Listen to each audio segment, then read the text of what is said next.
South beat அன்பு உறவுகளுக்கு வணக்கம். நான் ஃபெலிக்ஸ் என்பவொளி. இந்த நேர்காணலில் நாம் சந்திக்கிறப்பவர் மூத்த பத்திரிகையாளர் திரு எஸ்பி லக்ஷ்மணன் அவர்கள். வணக்கம். வணக்கம். இந்த தேர்தலை பொறுத்த வரைக்கும் சார், விஜய் அப்படின்ற ஒரு புது ஃபேக்டர் இருக்கு. இப்போ அவங்க வந்து நல்ல வாக்கு சதவீதம் வாங்குவாங்க அப்படின்றத வந்து பல நேரங்கள் கருத்து நம்மளும் கணிப்புல பேசியிருக்கோம். நமக்கும் பேசியிருக்கோம். தோணுது. பட் ஆனா அவங்க எங்க இருந்து எந்த வாக்கு பிரிக்க போறாங்க அப்படின்ற ஒரு கேள்வி இருக்கு. என்னமோ இந்த எதையோ கேட்க போறீங்கன்னு பார்த்தேன். இப்படி போய் ஒரு கொஸ்டின் பேப்பர் கொடுக்கலாமா? எங்க ஃபார்முலா இருக்கு? எந்த கருவி இருக்கு?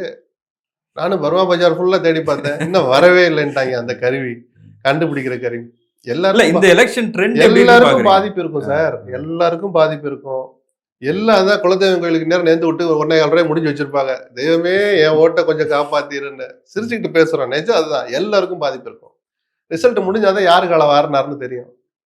இல்ல 2 பேருக்கும் இனிமா கொடுத்துட்டு அவரு மேலே ஏறி உட்கார்றாரு தெரியாதுல்ல சார். இது ஜனநாயக நாடு சார்.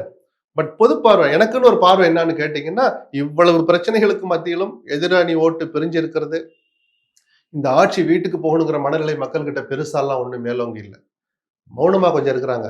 அந்த மௌனம் யோசிக்கிற மௌனமா இருக்கலாம். அதை போய் தகர்த்து யாரு தங்கள் பக்கம் இழுக்கிறாங்கன்னு ஒண்ணு பார்க்கணும். எல்லா கட்சிகளும் போராடுவாங்க. அந்த கடைசி நேரத்துல முடிவு பண்ணிக்கலாங்கிற மக்களை நோக்கி. பிளஸ் அந்த எதிரணிலேயே சப் டிவிஷன் மாதிரி பிரிஞ்சு ராமதாஸ், சசிகலா, கிருஷ்ணசாமி எல்லாம் பண்ற வேலையெல்லாம் பார்த்தா இவர்களும் மறைமுகமாக திமுகவுக்கு தான் அது உதவும் அப்படிங்கிற அந்த சூழலை வச்சு பார்த்தா திமுக மீண்டும் ஆட்சிக்கு வரும்னு தான் எனக்கு தோணுது. எத்தனை நம்பர் சார் அப்படின்னு நடத்த ஆரம்பிச்சிடாதீங்க. எனக்கு அவ்வளவுலாம் அறிவு இல்லை. இல்ல சசிகலா வந்து ஒரு பழிவாங்கும் உணர்ச்சியோட அதை பேசுறாங்களா? எடப்பாடி சார் அவங்க பாதிக்கப்பட்டவங்க சார். அவங்க ஓப்பனாவே சொல்லிட்டு இந்த கூட்டணி அமைச்சருடைய நோக்கம் என்ன, துரோகத்துக்கு பாடம் கத்து கொடுக்குறேன்னு ராமதாசி என் பையனுக்கு ஒரு பாடம் கத்து கொடுக்குறேன்னா, இவங்களும் தன் பையன் நிலையில இருக்கிற தினகரனுக்கோ இல்ல தனக்கு துரோகம் இழைத்த எடப்பாடிக்கும் தானே அவர் கோபத்தை காட்டுறாரு. தினகரன் கூட வெளிப்படையா சொல்லல, நம்மளால புரிஞ்சுக்க முடியுது. எடப்பாடிக்கு ஒரு பாடம் புகட்டணும்னு நினைக்கிறார். இல்ல ஆனா இப்ப எடப்பாடியும் டிடிவி தினகரனும் பக்கத்துல உட்கார்ந்துருக்க ஒரு போட்டோ எல்லாம் போட்டாங்க. எடப்பாடி தன் நிரூபிச்சிருக்காரு பாருங்க அப்படின்லாம் போடுறாங்க. எதை நிரூபிச்சாரா? இல்ல பக்கத்துல டிடிவி தினகரன் இல்ல உட்கார்ந்து அவர் நான் அந்த இது உருவான முதல் நாளே சொல்லிட்டேன். எடப்பாடியிடம் மனமாற்றம் ஏற்படாமல் இது நடந்திருக்காது. தினகரன் என்டிஏவுக்குள் சேர்ந்திருக்க முடியாது. ஓகே. சேர்ந்திருக்க முடியும். எப்படி தெரியுமா? எடப்பாடி அந்த ஓரத்துல உட்கார்ப்பாரு, இல்லாட்டி தினகரன் அந்த ஓரத்துல உட்கார்ப்பாரு. ஒருவருக்கு ஒருவர் முகம் கொடுத்து பேசியிருக்க மாட்டாங்க. எடப்பாடியுடைய மனம் மாறாமல் இருந்தால், தினகருடைய மனசும் கொஞ்சம் இறங்கி வராமல் இருந்தால் அது சாத்தியம் இல்லை சார். 2 பேருமே புரிஞ்சுக்கிட்டு வந்துட்டாங்க. ஏப்பா தனித்தனியா நிக்கிற 2 பேரும் தோத்துக்கிட்டு இருக்கோம். என்னத்தை சாதிச்சோம் வாங்க வந்துட்டாங்களா? அண்ணன் தம்பிகளுக்கு நடக்கிற சண்டை எல்லா வீட்டுல நடக்கிறது எங்க வீட்டுல நடந்துச்சுன்னு எனக்கு தேனியில போட்டாரு ஒரு போர்டு. நிஜமும் அதுதானே சார். இதைத்தானே சார் நான் 7 வருஷமா சொல்றேன். உட்காந்து பேசுங்க. அதுல ஒரு தனி பாக்கெட்டா சசிகலா இப்ப பிரிக்கிறாங்களே. அது எவ்வளவு பிரிக்கிறாங்கன்னு பார்ப்போம். 500 ஓட்டு பிரிச்சாலும் அது அதிமுகவுக்கு பாதிப்பு தான். யாருக்கு அது மறைமுகமாக உதவும்? சும்மா சொல்லுங்க. திமுக தான் உதவும். அதான் சொல்றாங்கல்ல, தம்பி உதயநிதி என்ன பொய்யா சொல்றாரு? டிவில வந்ததுதானே சொல்றாரு. அதனால அவங்க திமுக ஸ்டாண்ட் எடுக்கிறாங்கன்னு இல்ல. அவங்க துரோகத்தை சந்திச்சோட வழியை அவங்க அனுபவிச்ச ஆளு. எடப்பாடிக்கு ஒரு பாடம் கத்து கொடுக்கணும்னு நினைக்கிறாங்க. செங்கோட்டையனும் அதே டோன்ல தான் பேசுறாரு. எதே டோன்ல? நான் தான் வந்திருக்க வேண்டியது. முதல் நாள் இரவு வரைக்கும் என் பேர் தான் இருந்துச்சு. ஆமா. அதனால ஒருமையில எல்லாம் திட்டி இருக்கிறாரா செங்கோட்டை? பெட்டி இல்ல. யதார்த்தத்தை போட்டு உடைக்கிறாரு, விட்டுருங்க. அதெல்லாம் முடிஞ்சு போன கதை சார். அதை போய் இப்ப போய் பேசி அதே உதயநிதி போட்டோ அவரும் காட்டுறாரு. போட்டோ காட்டல, அதை சொல்றாரு.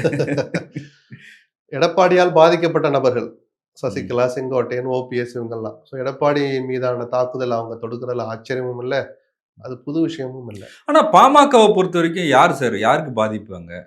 அப்ப அப்பா மகன் ஒன்னா பேசிருக்கல சார். பாமக எதுல இருக்கு இப்போ? பாமகன்னு சொல்லிக்கிற அன்புமணி பெருவாரியான இது ஆக்டிவா இருக்கிற மாம்பழ சின்னத்தை வச்சு பாமக என்டிஏவில் இருக்கிற போது அந்த பாமக நான் தான் டிஸ்பியூட்டை கிளப்பியாவது சொல்ற ராமதாஸ் தனியா நிக்கிற போது அந்த ராமதாஸ் 1000 ஓட்டு வாங்கினா அந்த 1000 ஓட்டு எங்க போயிருக்க வேண்டிய ஓட்டு? என்டிஏக்கு போயிருக்க வேண்டிய. இப்ப போகலைங்கிற போது அது யாருக்கு பலன்? திமுகவுக்கு பலன். அது நீ ரெண்டு இடையே வாயில சொல்லி கேட்கணும் நீங்க. இல்ல அது மாதிரி கிருஷ்ணசாமி தனியா நிக்கிறாரு. நான் யாருன்னு காட்டுறேன்னு பொதுவா சொல்லல. அதிமுகவுக்கு பாடம் புகட்டுவோம், நம்மை மதிக்க தவறி அதிமுகவுக்கு பாடம் புகட்டுவோம்னு கிளப்புறாரு. அப்ப அவர் களத்துல அது எந்த மாதிரி மெசேஜ் கடத்தும், எப்படி அவங்க சமுதாயத்து மக்கள் புரிஞ்சுக்கிட்டாங்க, அதை எப்படி புரிஞ்சுக்கிட்டு எப்படி ஓட்டு போட போறாங்க தெரியாது நமக்கு. நான் திரும்ப சொல்றேன், அவர் வாங்குகிற வாக்களும் என்டிஏ, ஏன்னா ரொம்ப காலம் அவர் என்டிஏல இருந்தவர். அவர் ஆர்எஸ்எஸ் நிலைப்பாட்டெல்லாம் பல நேரங்கள் ஆதரிச்சவர் அவரு.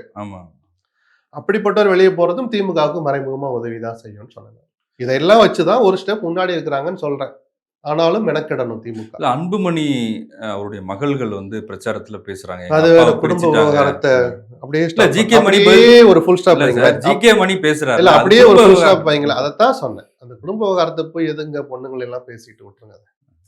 ஜிகே மணி சொல்றாருல்ல சார், அவரு என்னன்னு? கட்சிக்காரர் தானே. என்ன வேணும் உங்களுக்கு? வேண்டாம் சார்.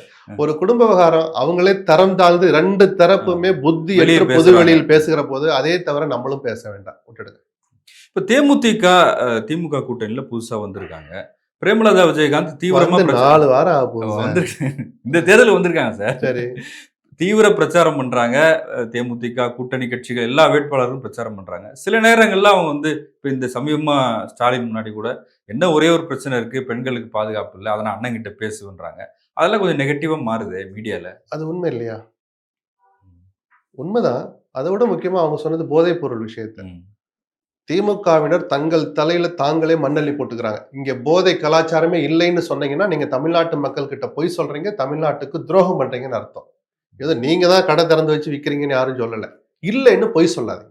அதை பிரேமலதா சரியான இடத்துல சொன்னார். கொஞ்சம் நாகரிகம் இல்லாமல் சொல்லிட்டார். ஏன்னா அந்த மேடை அது அல்ல. ம். ஒப்பந்தம் போடும்போதே உங்களுக்கு நிஜமாவே இருந்தா அண்ணே நான் உங்களோட கூட்டணிக்கு வர்றேன். இந்த ஆட்சியில எப்படியோ நடந்துருச்சு. எடப்பாடி காலத்திலிருந்தே ஜெயலலிதா மறைந்ததில் தொடங்கி கஞ்சா புழங்கி அதிகமாயிடுச்சு சார். காரணம் ஆட்சியாளர்கள் மேல பயம் இல்ல.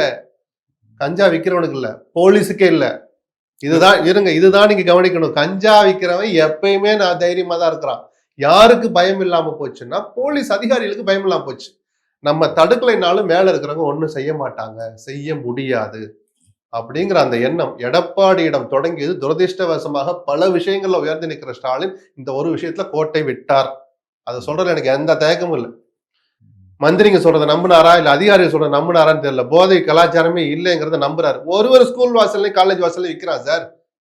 அதுக்கு திமுக மட்டும் தான் காரணமா? பிஜேபிக்கு அதுல பொறுப்பு இல்லையா? மத்தியில் ஆளுகிற பிஜேபிக்கு பொறுப்பு இல்லையா? இதுல அரசியல பேச வேண்டாம். ஒரு சமுதாயமே சீரழிஞ்சு கிடக்குது சார். அது அந்த மேடையில பிரேமலதா பேசியிருக்க வேண்டாம். ஆனால் அவர் பேசியது நிஜம். கஞ்சா அவ்வளவு அதிகமாக புழங்குகிறது. அட்லீஸ்ட் ஒருவேளை அவர் திரும்ப ஆட்சிக்கு வந்தாருன்னா, ஒருவேளை விஜய் ஆட்சிக்கு வந்து யார் வேணாலும் ஆட்சிக்கு வரட்டும் சார். இரும்பு கரம் கொண்டு அதை ஒடுக்கலைன்னா, தடுக்கலைன்னா தமிழ்நாடு நாசமா போயிடும். அரசியலுக்கு எதுக்கு சம்பந்தமே இல்லை.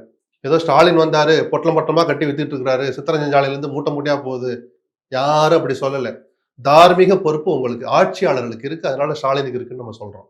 அவர் இன்னும் கொஞ்சம் இரும்பு கரம் கொண்டு தடுத்திருக்கணும் சார். தவறிட்டாங்க அதை. அந்த உண்மையை ஒத்துக்கிறதுல யாரும் வெக்கப்படவே வேண்டாம். ஏன்னா 100% அது ஒரு கிரிமினல் குற்றம் சொல்லல. ஒரு தார்மீக பொறுப்பு தான் அது. அண்ணாமலையோட பாலிடிக்ஸை பத்தி நீங்க என்ன சார் நினைக்கிறீங்க? ஏன்னா அவர் சொன்னது எதுவுமே நடக்க மாட்டேங்குது அப்படின்னு நிறைய மீம்ஸ் இப்ப பரவுது. இல்ல அப்படி இல்ல. நீங்க உண்மையை பேச கத்துக்கோங்கன்னு சொல்றாங்க. நடுவுல கொஞ்ச நாள் கேப் விட்டுருந்தாரு. பொய் விவசாயிகளுக்கான பேசாமல் இருக்கிறதுக்கு கொஞ்சம் கேப் விட்டுட்டாரு, லீவ் விட்டுருந்தாரு. திருப்பி போய் பேசுறாரு. விவசாயிகளுக்கான மசோதால ஒரு கமா கூட மாத்த முடியாதுன்னாரு. அதை திரும்ப அதான் பெற்றுட்டாங்க. இதுதான் ஆணவம்னு சொன்னது. அந்த கமா கூட மாத்த மாட்டோம்னா திமிரு, ஆணவம், ஆட்சி அதிகாரத்தில் இருக்கிறது. அந்த அந்த எதேச்சதிகார மனோபாவத்தை தான் அது காட்டுச்சு. நாங்க தான் ஆட்சி, நாங்க என்ன வேணாலும் பண்ணுவோம் அப்படிங்கிற டோன் அதுல ஒளிஞ்சிருந்துச்சு. இன்னைக்கு அதுவே கொஞ்சம் சாஃப்ட் இல்ல, கொஞ்சம் மாறுபட்ட வகையில அதே திமிரை தான் நேத்து காட்டினார். 4 மணிக்கு ஓட்டெடுப்புனதுக்கு 4:30ல இருந்து அந்த சட்டம் ஒரு பையன் தடுக்க முடியாதுனாரு. இன்னைக்கு தான் அது மன்னிப்பு கேட்கணும்னு அவசியம் இல்லை. இது அந்த மாதிரி விஷயம் இல்லை. இந்த துடுக்குத்தனம் எதுக்கு சார்? இந்த சட்டம் வேணாம்னா ஏன் வேணாம்னு சொல்றாங்க? நீ ஒரு விளக்கம் சொல்றீங்க, ரைட். நீங்க சார்ந்திருக்கிற கட்சிக்கு நியாயப்படுத்தி தான் பேசணும், டிஃபெண்ட் பண்ணி பேசணும். ஒரு 99% கட்சிக்காக பேசுங்க. 1% தமிழன்கிற அந்த உணர்வு வேணாமா சார்? ஆமா இல்ல, தமிழ்நாட்டுக்கு ஏதோ பாதிப்பு வரப்போறா சொல்றாங்களே ஜி, கொஞ்சம் அதை டோன் டவுன் பண்ணுங்க ஜி, இங்க சமாளிக்க முடியல. அவங்களாவது கூப்பிட்டு சொல்லணும்ல சார். அண்ணாமலை இந்த தமிழ்நாட்டுக்கு செய்யற சேவை அதானே சார். பெட்ல இருக்கிற வானதி கூட நேரம் டிட்டு போட்டுருக்கணும் சார். மோடியை நம்புங்க, அவர் துரோகம் செய்ய மாட்டார், இந்த கட்சி அப்படிப்பட்ட கட்சி இல்ல, பிஜேபி மேல நம்பிக்கை வைங்க, அப்படியாவது ஒரு ஆறுதல் வார்த்தை. ஏன்னா இது எங்க, அது சவுத் ஆப்பிரிக்கால தான் டீலிமிட்டேஷன், இங்க இல்ல ஐரோப்பால ஒரு இடத்துல. தமிழ்நாட்டுல எதுவுமே நடக்காத மாதிரி அவங்க எல்லாம் பிரச்சாரத்திலையும் இதுல இருக்காங்க. வானதி அதுக்கு மேல விமர்சிக்க வரும்ல. பட் ட்விட் போடுற அளவுக்கு நல்லா இருக்காரு, இன்னும் நல்லா வர எல்முருகன் போகவே இல்லையே பார்லிமெண்ட்டுக்கு. பார்லிமெண்ட் அஃபேர்ஸ் மினிஸ்டர் நீங்க போயிருக்க வேண்டாமா? அது நமக்கு வேண்டாம், அது உட்கட்சியினுடைய விவகாரம், நமக்கு அது தேவையே இல்லை. ஏதாவது வாய் திறந்து பேசினாரா சார்? பார்லிமெண்டரி அஃபேர் மினிஸ்டர் தானே, எம்ஓஎஸ் தானே அவரு. இப்படி ஒரு மசோதா வருது, அனைத்து கட்சிகள்கிட்ட பேசி இந்த கூட்டத்தை கூட்ட வேண்டியதே முருகன் தான். நல்ல வேளை ஞாபகப்படுத்தினீங்க. இந்த அனைத்து கட்சி கூட்டத்தை எல்லார்ட்டையும் டிஸ்கஸ் பண்ணிருக்க வேண்டிய அந்த ஏற்பாடுகளை பண்ண வேண்டிய முதல் நம்பர் முருகன் தான். ஜூனியர் மினிஸ்டர்ஸ் அப்புறம் தான் மேக்வால், லா மினிஸ்டர் எல்லாம் வருவாங்க. அப்படிதான் ஒரு கூட்டம் நடந்துச்சா? எதுக்கு மக்களை ஏமாத்துறீங்க? அதே தான் பண்ணாமல் பொய் பேசாதீங்க. பொய் பேசுனீங்கன்னா இப்படிதான் அம்பலப்படுவீர்கள். எல்லா உண்மையும் நீங்க வெளியே சொல்ல வேண்டாம்.